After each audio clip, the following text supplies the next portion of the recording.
রিক্সা এবং মোটরসাইকেল মুখোমুখি সংঘর্ষ। বাইকের বেশ ভালো ক্ষতি হয়েছে। এই সেই অটোরিকশা ওরা আটকায় রাখছে।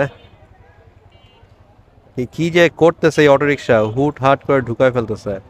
কোনো নিয়ম তো নাই। এই যে অটোরিকশা, পিলিয়ন পিলিয়ন প্রচন্ড ব্যথা পাইছে।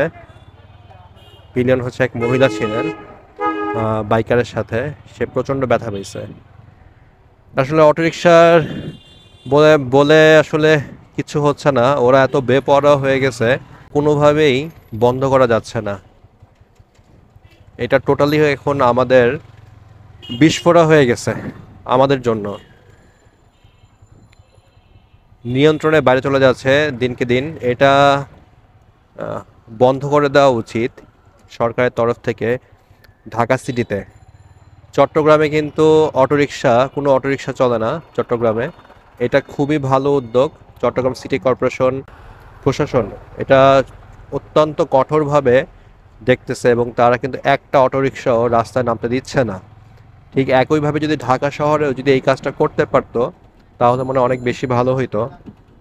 প্রয়োজনের তুলনায় রাস্তাতে অনেক বেশি পরিবহনের সংখ্যা বেশি এই অটোরিকশার, আর কি মাত্রাতিরিক্ত হয়ে গেছে এবং এই জন্যই হচ্ছে একের পর এক দুর্ঘটনা ঘটেই যাচ্ছে। এটাকে নিয়ন্ত্রণ করা যাচ্ছে না।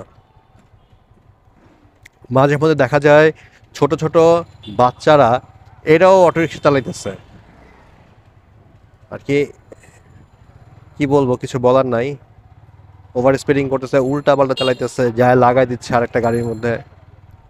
কিছু বলতে গেলে বলা যায়, স্যার আমরা তো গরিব মানুষ ভাই। তা তোরা গরিব মানুষ ঠিক আছে, বুঝলাম, সবই বুঝলাম। এখন এই যে ক্ষতি করতেছে, এই ক্ষতির ড্যামারেজ কে দিবে?